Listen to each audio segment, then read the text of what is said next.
What's up, everybody? Chris Cole here, and I'm on the range, and I want to talk a little bit about my philosophy to the finish position. I don't think it's a subject that's discussed a lot. I think I'm guilty of it too.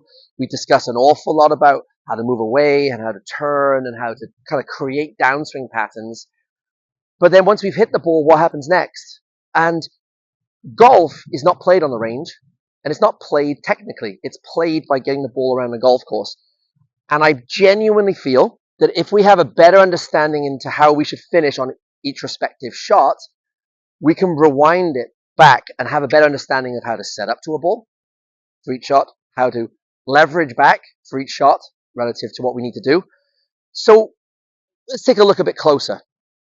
I think, personally, the best players at this game have a great deal of separation from their hands to their body post-impact.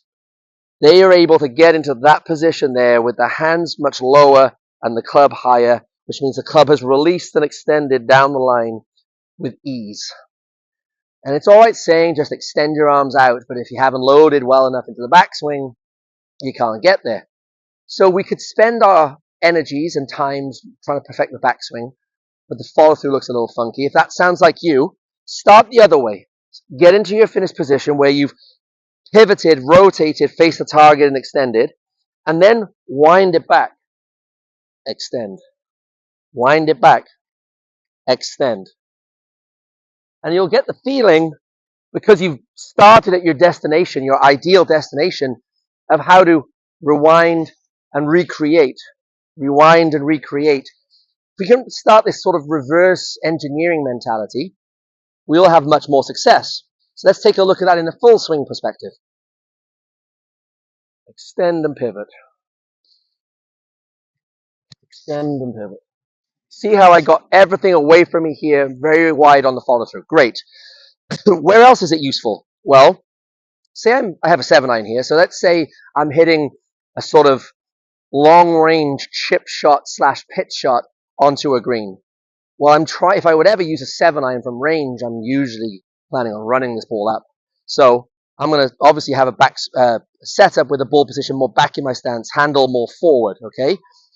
Why would we never ever ask why a player would set up like that? Yes, it's the way you do it, but why?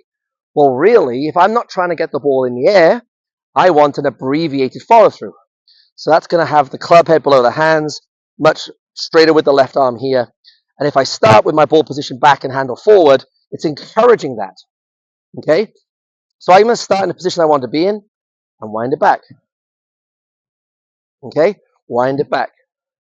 So that is why the ball goes back and the handle goes forward, is because it's going to limit how much follow through I have.